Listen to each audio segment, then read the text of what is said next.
Welcome back mga kapatid dito sa J. Christian Love TV. For this video mga kapatid is, so yun, yung ibon natin na nalagot na love visitor natin mga kapatid.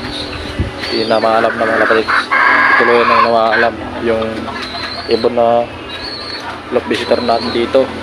So yun, kung gusto kong samahan, so tara mga kapatid, samahan nyo. Let's go.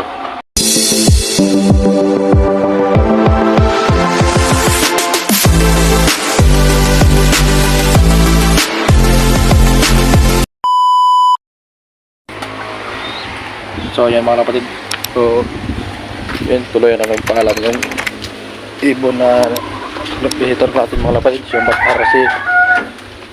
So hinuli ko siya kahapon. So hinuli ko siya mga kapatid. So re-recover natin sana siya. Kaso ang problema, pagkatingin ko doon sa loob na, ay sa kulungan na pinaglagyan natin sa kanya, yun, wala na siya mga kapatid. Kasi nung hinuli ko siya, ano na, halos parang paralyzed na lahat ng kanyang katawan. Hindi niya na may galaw yung pakpak niya. Tapos naglalaway siya mga kapatid. So parang hindi siya natutunawan, parang gano'n. Tapos yung pakpak niya, pati buong katawan, pati paa, hindi niya na maigalaw mga kapatid. So siguro may malalang sakit yun mga kapatid na nakuha niya mga kapatid sa karera. So nakakuha siguro siya ng sakit na malala sa karera mga kapatid. So yun siguro ang sanay ng pagkamatay niya mga kapatid. So andito siya sa kulungan. So ililibing ko pa lang siya mga kapatid. So siguro ipapakita ko lang yung katawan, hindi na yung buong ano niya.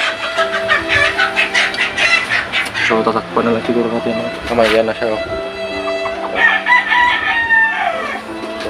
Namalam na siya mga kapatid.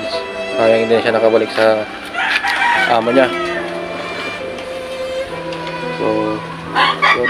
So ililibig natin siya mga kapatid. Ayan, tatakan pa naman siya eh. Ayan, sayang.